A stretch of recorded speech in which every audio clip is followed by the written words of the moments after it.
I hope everyone enjoyed this morning's breakout panels. I know the ones that I was able to sit in were just incredibly insightful. Again, just speaks to our region's ability to pull resources and service providers and governmental agencies to really support the small business in the Panhandle, Texas. So we are thankful for that. Today we're going to have a fireside chat moderated by our very own President of the Amarillo Economic Development Corporation, Kevin Carter. I would like to take a moment to introduce you to who he is. I know him and his team have been in the news lately. They do a tremendous job. He would tell you, and I think I'm going to steal one of his talking points, he thinks he has the best job because Amarillo is such a great place to sell, and easy at that. You meet our people and the opportunities here, and we really have something special. So Kevin has been the president and CEO of the Amarillo Economic Development Corporation since April of 2019. Kevin is responsible for leading efforts in promotion of opportunities through business recruitment, expansion, and retention of Amarillo and Texas Panhandle area. Prior to joining the AEDC, Kevin held positions as the executive director for the High Ground of Texas and the Plainview Economic Development Corporation. Kevin, like myself, is a Wayland Baptist University graduate with a bachelor's degree in business administration received in 2012. And is a 2012 graduate of the Oklahoma Economic Development Institute and is the designated economic development finance professional. Kevin currently serves on various advisory boards, including Texas Health Science Center, the Paul and Virginia Engler College of Business at West Texas A&M, and the Panhandle Fellowship of Christian Athletes Board. He is married to Alyssa, an administrator who still works in Plainview with the Plainview Independent School District, and they have a son named Blaine. Please join welcome him to the stage, Kevin Carter.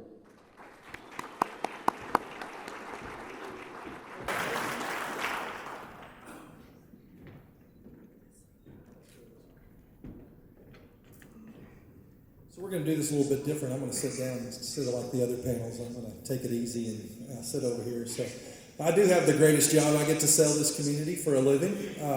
But all of y'all in this room are part of that story as well. Y'all get to do that as well. You get to help tell that story and make this a great product to sell. I always tell people that when we're out, we're not selling trees and rivers, but hey, we may be able to only say that we're not selling trees. I'm pretty sure I've seen some rivers flowing down the streets, and I saw Drew Powell from Channel 7, and he said that the Canadian crested it over 9 feet this morning, first time in like 40 years that it's crested over 9 feet, so thank goodness for the rain. So I see a lot of great people in the room that I know and some that I haven't had the pleasure to meet yet. But I want to visit with y'all today. We have 3 awesome people here that have chosen to do business in Amarillo, but we're going to talk about their expansion outside of the Amarillo area. And so I'm going to call everybody up, and then I'm going to let them have a chat. So Amelia Balderrama is going to come up. She's from iDocket. And then Brian Bruckner with Bruckner Truck.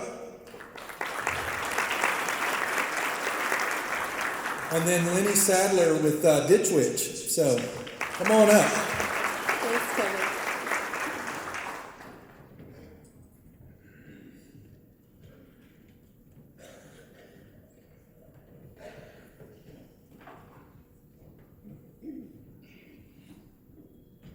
So we're going to take just a minute. I'm going to let them tell a little bit about themselves instead of reading a bio. Let them tell a little bit about themselves and then a little bit about their company. So Amelia, we're going to start with you. Hi, everyone. Thank you guys for coming out to this event. It's been great to see local businesses and just be part of this community. But my name is Amelia Balderrama. I was born and raised in Amarillo. We've lived here in the Panhandle my entire life. In 2013, I moved to Hereford, Texas. A lot of people ask why, as a business owner of technology, did I move to Hereford? But I'm a completely virtual company, and so where I live doesn't really matter, and I travel quite a bit. So I just always tell people I like to come home back to the Panhandle. I just love the sense of community, access to the AEDC, SBDC, great bankers. It's really nice to have that easy reach as a business owner. And so with iDocket, we provide software to local government. And so that means if you're arrested and you're getting booked into jail, the platform that they're using is our software. Or if you're in the court system going through a custody case, those applications is what iDocket has. And so we've been in business since 2000, and in 2019, Governor Abbott actually released an initiative to prevent mass violence, and he said that if counties had access to better technology, that they would be able to properly report offenders to the necessary agencies. So iDocket was awarded the contract to provide this uniform case management system, and we've had great success there and just been rapidly growing as a business. So we just really appreciate the Panhandle support, and we're hopeful to bring more technology innovations for our children to be able to stay and grow in our community. So, Brian, we'll let you go next. All right. Thanks, Devin. Good afternoon. It's great to be with you this afternoon. My name is Brian Bruckner, and I'm president of Bruckner Truck Sales. I'm a proud Tascosa graduate. I grew up here in Amarillo and have lived in Amarillo most of my life. I am married, have 3 grown children. 2 of them chose to come back to Amarillo, which I thought was really cool. So it's a great place to live and work here in Amarillo, Texas. I'm a graduate of Southwestern University with a business degree and involved in the community here. I've been on the Boy Scout board. I'm on the Fellowship Christian Athletes board. At one time I was on the AEDC, which is a fabulous opportunity, and it's, Amarillo is just a great place to live and work and raise a family, and I think we all appreciate that. I love that a lot. Our company, Bruckner Truck Sales, started in Amarillo, Texas in 1932. My grandfather started here 91 years ago, and we've always been in heavy-duty trucks. He was able to get a Mack truck franchise in 1948, and so I brag that we're the oldest franchise Mack truck dealer west of the Mississippi, and nobody's ever challenged me on that, so I'm gonna stick to it. But we have locations in Texas and the surrounding states, and up in Washington State. So our business is heavy-duty trucks, everything that's on the grocery store shelves, everything that is in the Walmart, everything that you buy at the hardware store, it all came by a truck. Your trash gets picked up by a truck, and that's a fantastic business to be in. We sell those units, we service those units, and we provide parts, do rental and leasing on heavy-duty trucks. So, thank you. Lenny? I'm the only transplant here. I was born and raised in Oklahoma, and I don't know how far back I can go, but I'm gonna go back as far as I can. If I get to rambling, please cut me off. But I worked for my Uncle Russ, who was the first ditch witch dealer in the whole United States, and he was based out of Oklahoma City. I went to work for him in 1968. And he transplanted my wife and I to Tulsa to open up a branch in 1971. And in 72, I went up to the factory to pick up some equipment, and they had been looking for a ditch witch dealer in Amarillo for about a year. The air base closed in 68, I believe it was, and there was a ditch witch dealer here, and he said there was no business in Panhandle of Texas, so he moved out. And I think they saw their sucker when I walked up. I was 23 years old, and I know I can hear them say, "I think I found my sucker." And they said, "Hey, would you want to go to Amarillo to be a ditch witch dealer?" And I've always been the kind that reacts first and thinks second. I'm in, sounds good. Where's Amarillo, Texas?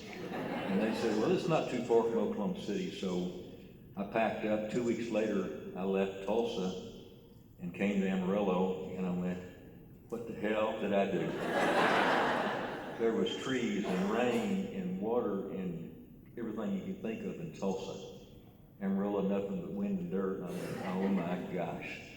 And that was 1972. And best thing we ever did.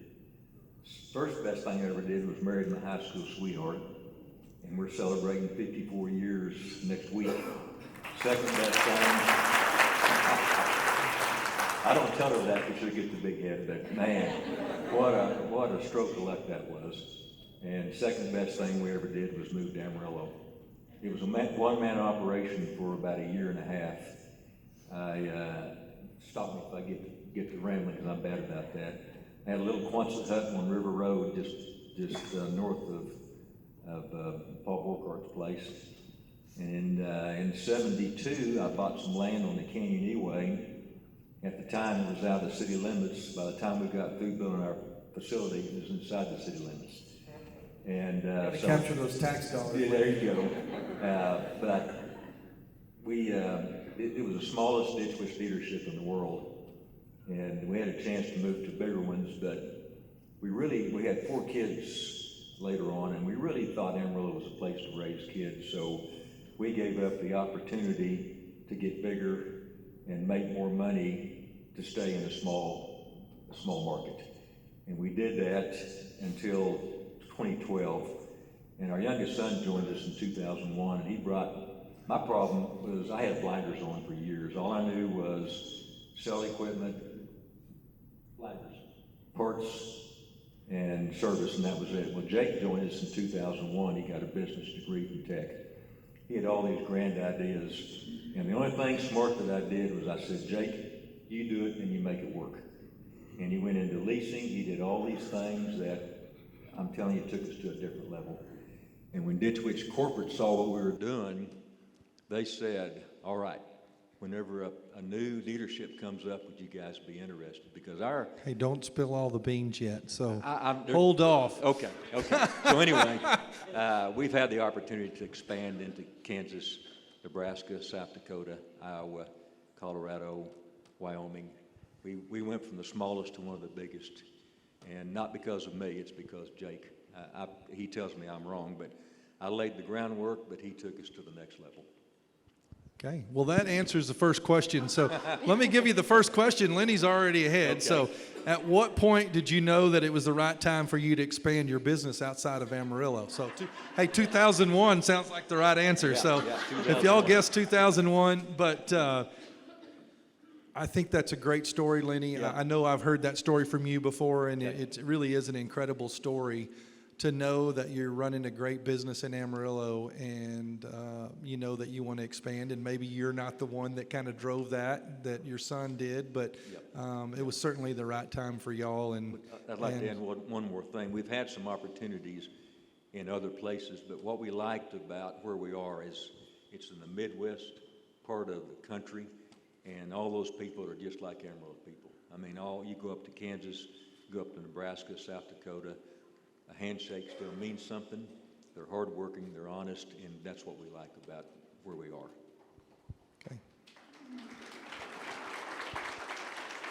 I'm just going to keep coming this way. So, Brian, tell us at what point was it the right time for you guys to start expanding? Because y'all have done a pretty extensive expansion in the last few years. We have, and it's accelerated for us the last few years. Really, my dad and my grandfather made that decision, so I don't have a ton of insight into how and why they decided. It wasn't to expand. 2001 then. No, it might have been 1963 when they opened their second location in Lubbock, Texas, and so obviously I think for them as they were contemplating that move, it was a market where they knew people, they had existing customers. It made sense to move to that market. They had a lot of relationships there that they could roll into, and I think that was a real key consideration for them as they were beginning to make that kind of move.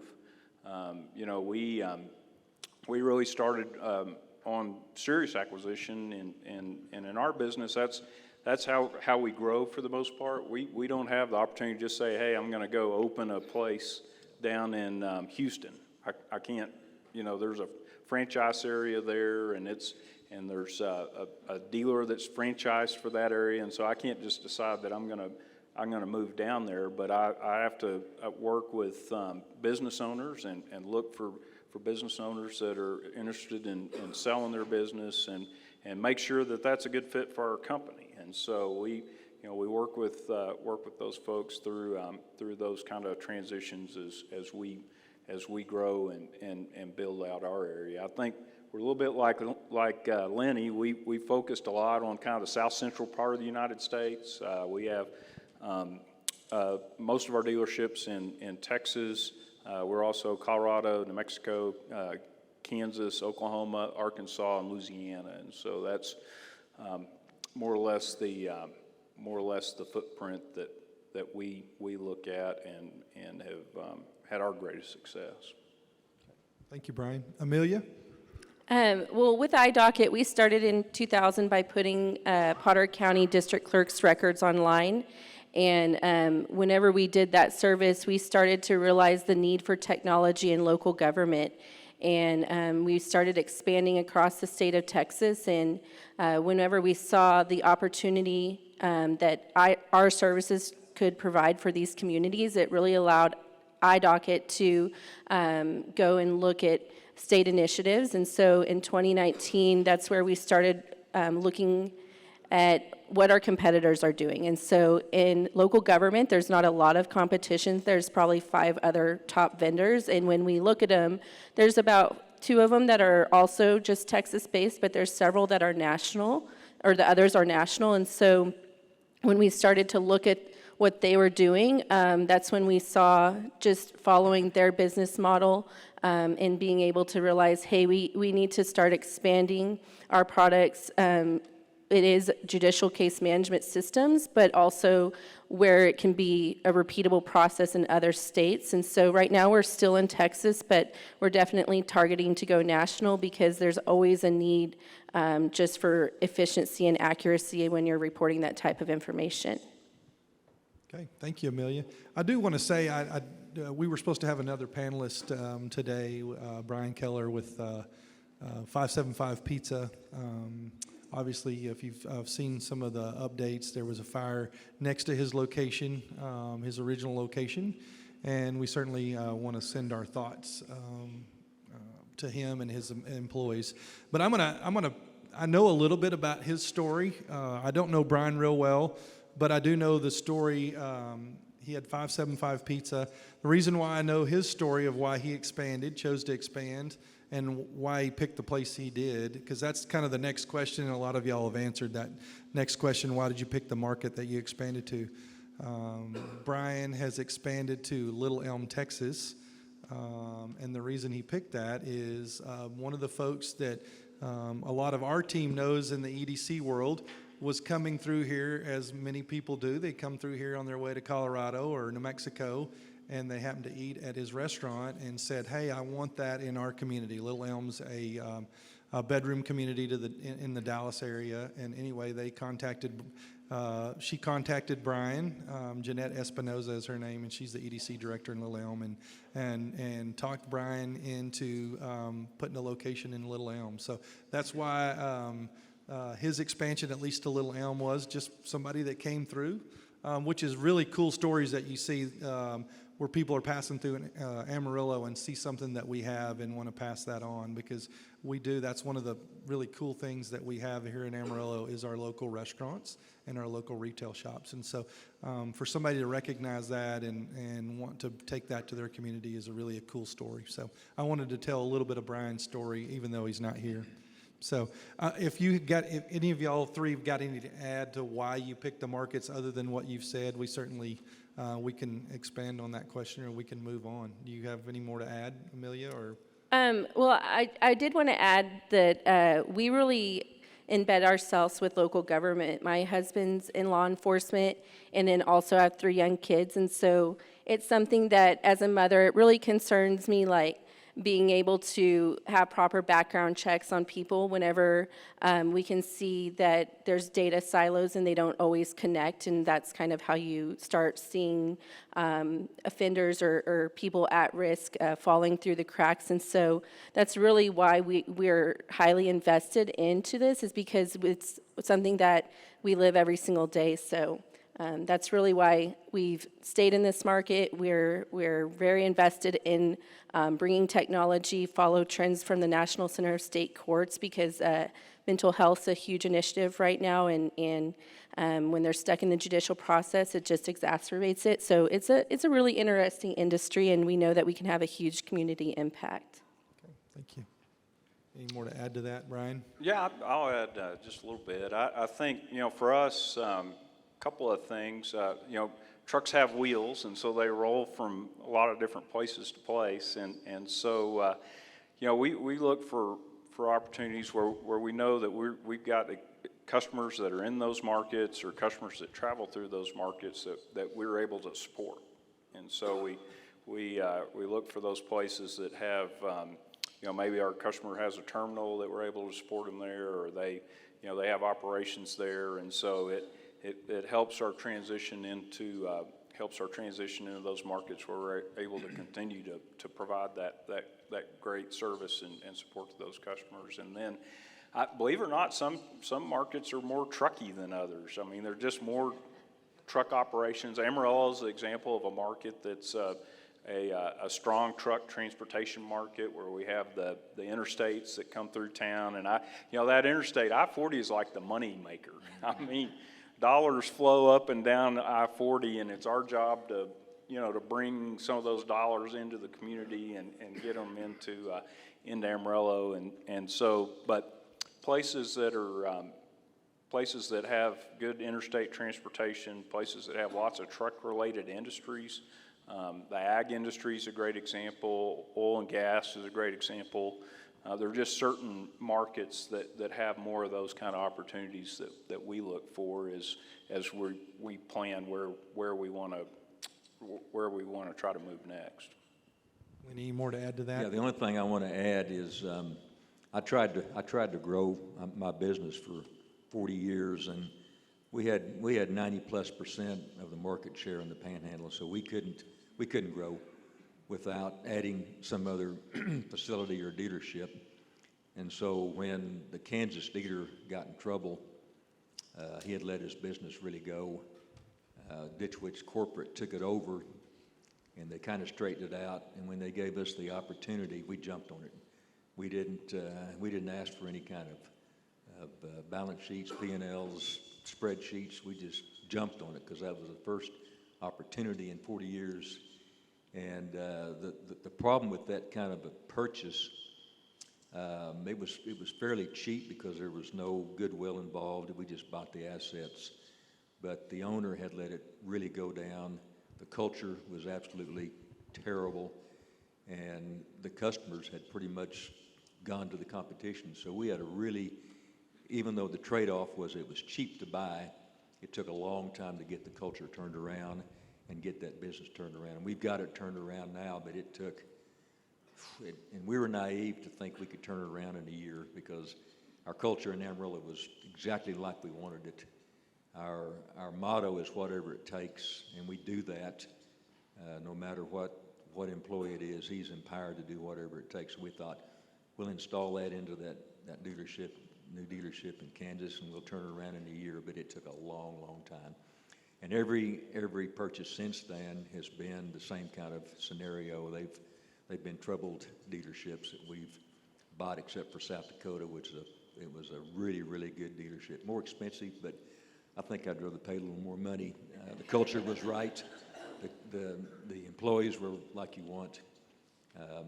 But we're not going to turn anything down. Anything that comes up, we'll sure look at it. Yeah, that leads into the next question. I'm going to skip one of the questions, or at least get out of the order of kind of where we're going to, because I think it matters. How were you able, Lenny, this may be a two-part question. I mean, you kind of answered the first part of how you took culture into a store that was already in existence. How'd you take that culture to your South Dakota operation? Because you do have a good corporate culture here, and I think that's important. So how did you take that corporate culture from Amarillo to South Dakota? South Dakota was easy. Their culture was already pretty much like that. The other stores, we fired everybody and started over. Okay, into that one for Lenny. I mean, I always react first and think second. And it's really funny, in Omaha, Jake and I and our management team went up there to talk to the employees. I probably shouldn't say this, but I'm going to anyway. And I was telling them what we're going to do. We're going to, it seems like every customer gets within about 100 yards of finishing the job and they break down. It's crazy how that works. And I said, if they get close and they break down, we're going to go take them a machine. We're going to do something so they can finish the job. And this guy rolled his eyes. I could see him. He goes, I said, you roll your eyes at me? He goes, we can't do that. I said, why? Well, you just can't make money doing that. I said, you got to be kidding me. And I said, we are going to do that, and everybody here that doesn't like that, then go. And you go right now, because I don't like your attitude. So I fired him right then, and I don't know. I just think that, the golden rule, it's pretty simple. Just follow the golden rule. Treat people the way you want to be treated. And so in about every case, we've had to fire just about everybody and start over. You can't change people. They are who they are. So just find some good ones, find people with a caring heart, and train them the way you want to train them. And that's worked for us. Okay. Brian? Well, we've only had a couple of places that we went in and fired everybody, but but that culture thing it's hard, and I think in some ways that's maybe the most difficult thing when you think about expanding and growing operations into multiple locations, multiple states, and is how do you translate that culture that you've worked really hard to build here. And how do you translate that into other locations? And some of them roll right in, and it's just a perfect fit. We recently acquired stores up in Washington State, and believe it or not, they had an outstanding culture. They had a great service culture. They took excellent care of their customers. They fit our core values. We talk a lot about our core values and what those core values mean. And those kind of transitions are easy or easier. No, I'm not going to say any transition like that is easy, but I contrast that. We in the mid 2000s we purchased a dealership down in Dallas, Texas, and it was awful. I mean, there was the attitude there was, well, guy comes in drunk in the morning, just give him a sandwich and go let him sleep it off in the corner, and he can come to work later. And so we had to think about that culture and how we were going to change it, and that's probably one where we did, let quite a few people go as we began to go through that evolution, because you can't sacrifice your culture. You can't sacrifice that, that essence of what makes you different, what makes you a great business. As you move forward, you can't sacrifice that. You've got to bring up your new location. You've got to bring your new operation up to that level, or you just you won't be successful. That's true. Amelia?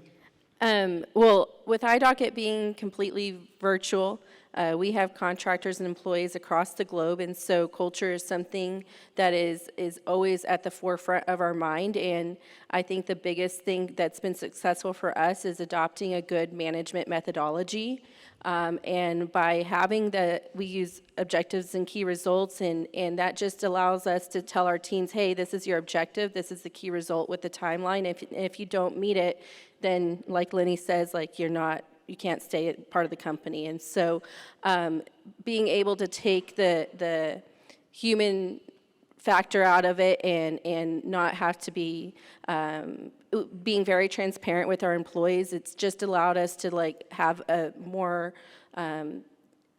culture that everybody buys into, because they know, hey, they're not going to micromanage and tell us all the tasks that need to get done. That we know what we have to do each day, and that's really helped us be successful. And then being virtual as well, we of course have check-in meetings with each team, and then a org-wide meeting once a month, and just kind of let our hair loose and talk about just different technologies. So I know we've talked a lot about ChatGPT. We always laugh of that's our other coworker, and just being able to learn about different people across the globe too, of how they handle technology in their countries. And so I think it's just about communication, and transparency is probably the best way to maintain a clear culture or a good culture. Okay, I'm going to stay right here with you, Amelia.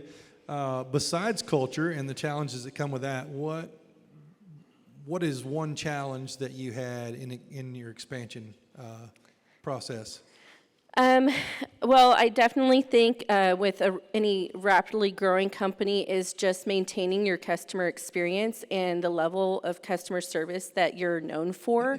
That's really iDocket's secret sauce, is how we take care of our customers and we listen to them, and everybody does things a little bit different. They interpret legislative bills differently, and so while we offer a SaaS product, we have to be able to listen to our customers and say, hey, we know you do it a little bit differently and you can do it differently, but consider these other things. So it's just really about maintaining our quality of services in rapid growth. You have to really make sure you focus on that and just keep your eye on that. Okay. Brian? I think, we're thinking about our leadership team and our management team, and that's a challenge to, we're proud of our management and our leadership, but making sure that they're ready for that step. And so, I think in a lot of expansions, I mean, you're relying on your management that you have in place now to help you to be able to make that move and be successful. And it's, I think it's critical to communicate and that they understand the process and what's going to happen and how that how the support that's going to be needed to make that go and make that work. I think it's also capital considerations are important. I mean, you can't suck that away from so much away from your existing business that's going to start to die on the vine somehow if you don't have the adequate capital to be able to make that next step, whether that's that you're able to borrow money to do that, or that you're able to if you decide you need to take on an investor, or if you're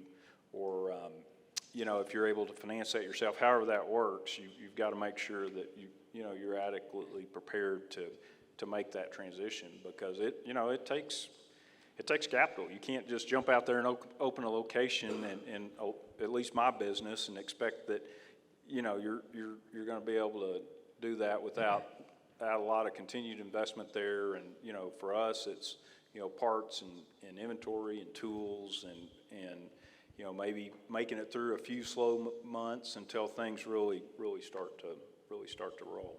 Yep. Thank you, Brian. Lenny? Probably the biggest thing we had to adapt to was adding our staff, and by that I mean we went from a small little mom and pop type organization to a pretty good size company quickly. And so we had to find us a CFO, which I never thought we would need. You better get your CFO if you really want to hang in there and make a profit. And we've had to come up with a good lawyer, tax accountants, all those people that go with growing. But in our situation, because we took over a number of pretty much failing businesses, we invested in new facilities. To start with, back in the 70s and 80s and even 90s, if you had a half-ton pickup and a single axle trailer, you could haul one of our machines around. Over time, they've gotten to where probably 80% of our equipment now is hauled by 18-wheelers. And so what used to be a 1-acre plot would be big enough, and now you have to have at least 8 to 10 acres. So we've had to buy a lot of land. We've had to build new facilities that would be able to handle this bigger equipment. So like Brian said, it takes a lot of capital, and you better have a good bank like A&B. A good bank. There's a lot of players that come in play once you get bigger, but facilities, critical employees, CFO, people like that is something you really have to look at. Okay, thank you, Lenny. We're going to ask one more question. This is a bonus question. So Okay. we know that we do things really well here in Amarillo, but there are some things that we can always work on. I'm going to start with you, Lenny. What's one thing in one of your expansions that one of those communities did really well that we could do here in Amarillo? Don't get me in trouble with this question. This is impossible, but I don't know how you're going to do it, but we really need more employees somehow, some way. I know we're bringing in all these new companies, which is unbelievable.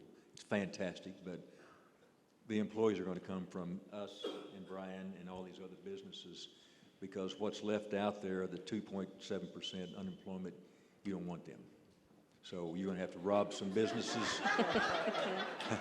I'm sorry, but that's just the way it is.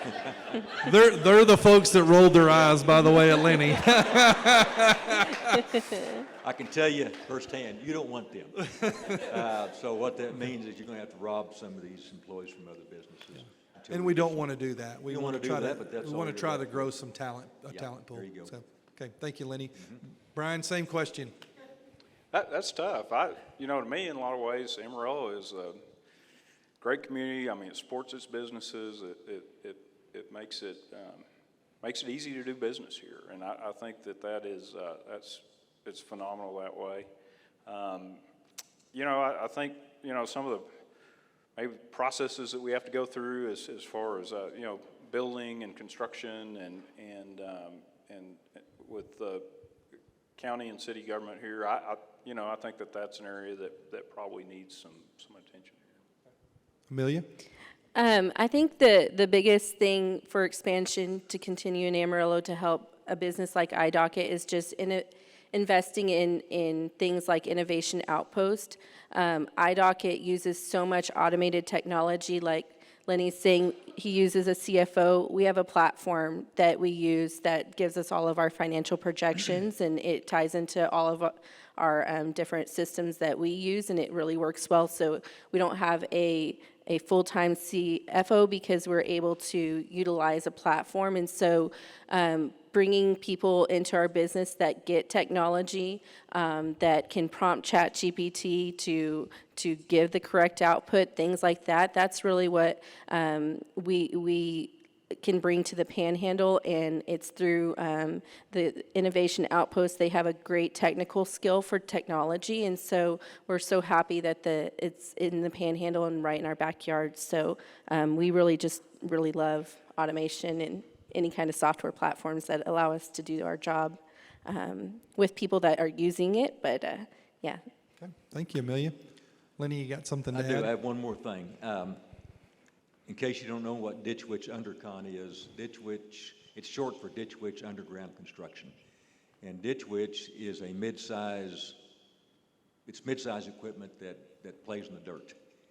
There are trenchers, there's backhoes, there's boring machines, there's backs, and that's what Ditch Witch is. I should have said that when I started, but one thing I've got to say before we close is, I get all the credit, Jake gets all the credit, but we go back to 1972 when I went home to Tulsa. My wife was 9 months pregnant. We were in a little rent house, no air conditioning.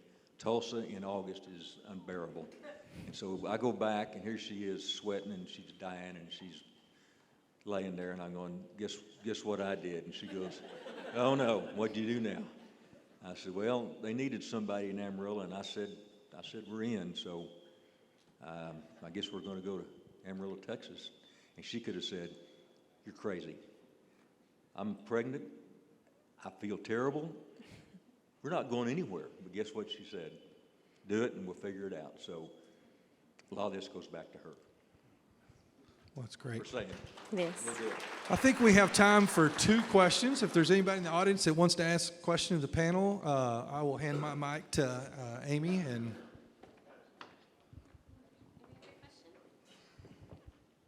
Anyone? I'm sure someone does.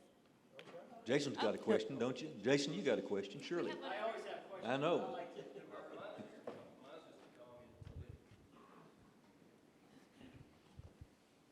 To Mr. Lenny, Yes, sir. thank you very much. We use your products. Your people at your office are outstanding. Thank you. Hey, and if you have a problem, come see me, okay?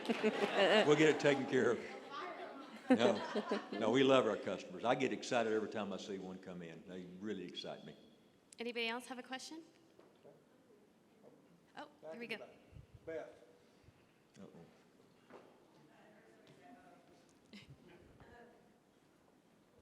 I think a big problem in Amarillo is the brain drain of, young people who grow up here and maybe don't come back here to work, and you're proud that your children, some of your children have come back to be in the business. What do you think made them come back? Besides the fact that they were joining a successful family business, what other things helped them make the decision to come back? Because we really want to stop the brain drain. Brian, take that one first. You got two of your kids came back. Yeah, sure. I think as mine went off to college, and that's been fairly recent, 6 years ago, 8 years ago, and I think as a community, it seems like a lot of kids leave for a little bit and then want to come back, and they think about raising a family and they think about Amarillo as a better place. I think the last few years with like the Hoodoo Mural Festival and some of the music things that are going on at Starlight Ranch and a lot of those things make this a lot more attractive community for a lot of young people. I think it's also about the quality of life here. I know as I have a lot of customers down, Dallas, Fort Worth, San Antonio, Oklahoma City, some of those bigger cities, and they talk about, the amenities and the attractions there, but they don't have the quality of life that we have here. It takes them, an hour to get to work in the morning, and it takes them, it takes them huge amounts of time to just travel around to shop and do those things, and I think the more that we can talk about the quality of life and the community here, and that we do have those things that they have in a lot of the bigger cities, but it's a higher quality, it's a better quality of life. Because yours is a different situation, Brian. Neither one of your kids that came back are working in the business. You got one that's teaching school, and then one that's an engineer. Yeah, they came back just because they like it here. Number one, they want to be in Texas because Texas is the best, but they just like the community here. They love the people, and it is a fabulous place to live. And then expand on why Jake went to work for you. We've got 4 children, and all 4 of them, when they went off to college, said, we're going and we're never coming back. Well, 2 of them are back, and all 4 would be back if they could. The other 2 have got great jobs elsewhere, but Jake came back pretty much because I told him to. And I needed somebody to help me, so he came back, and he's glad he did, and we're glad he did too, because, man, I get up every day at 4:30 a.m., 7 days a week, go work out, and I could hardly wait to get to work. Now, how lucky is that? I wish everybody here could say the same, that they're excited about going to work, because life's too short not to enjoy what you do. Well, I love going to work, but I'm not getting up at 4:30. I've done that ever since I got hit in the mouth. I was going to get big and go get that guy. I know where he lives. Well, hey, I want to thank our panel. Let's give our panel a really good round of applause. Good job. Congratulations on your I watch you all the time.